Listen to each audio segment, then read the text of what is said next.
സംസാരിക്കുന്നതോ അയാൾക്ക് സഹിക്കാൻ കഴിഞ്ഞില്ല. ഇതിനെല്ലാം പുറമെ എത്രയും പെട്ടെന്ന് തന്നെ വിവാഹം കഴിക്കണമെന്ന് അയാൾ പലക്കിനെ നിർബന്ധിക്കാൻ തുടങ്ങി. മയക്കിൻ്റെ ഈ അക്രമാസക്തമായ മാറ്റം പലക്കിനെ വല്ലാതെ ഭയപ്പെടുത്തിയിരുന്നു. അവരുടെ ചിന്താഗതികളും ജീവിത സാഹചര്യങ്ങളും തമ്മിലുള്ള അന്തരവും അയാളുടെ സംശയരോഗവും കണ്ടപ്പോൾ ഈ ബന്ധത്തിന് ഒരു ഭാവിയുമില്ലെന്ന് അവൾ തിരിച്ചറിഞ്ഞു. ഇതിനിടയിൽ അവളെ ജീവന് തുല്യം സ്നേഹിക്കുന്ന മാതാപിതാക്കൾ അവൾക്കായി മറ്റൊരു വിവാഹാലോചന നോക്കി തുടങ്ങിയിരുന്നു. അവരെ വേദനിപ്പിച്ച് ഒരു തീരുമാനമെടുക്കാൻ പലക്കിന് കഴിയുമായിരുന്നില്ല.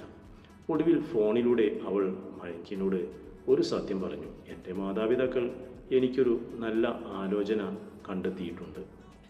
അവരുടെ ഇഷ്ടത്തിന് എതിരായി എനിക്ക് നിന്നെ വിവാഹം കഴിക്കാൻ കഴിയില്ല. നമുക്ക് ഈ ബന്ധം ഇവിടെ വെച്ച് അവസാനിപ്പിക്കാം. ഇത്രയും പറഞ്ഞ് അവൾ അയാളുടെ നമ്പർ ബ്ലോക്ക് ചെയ്തു.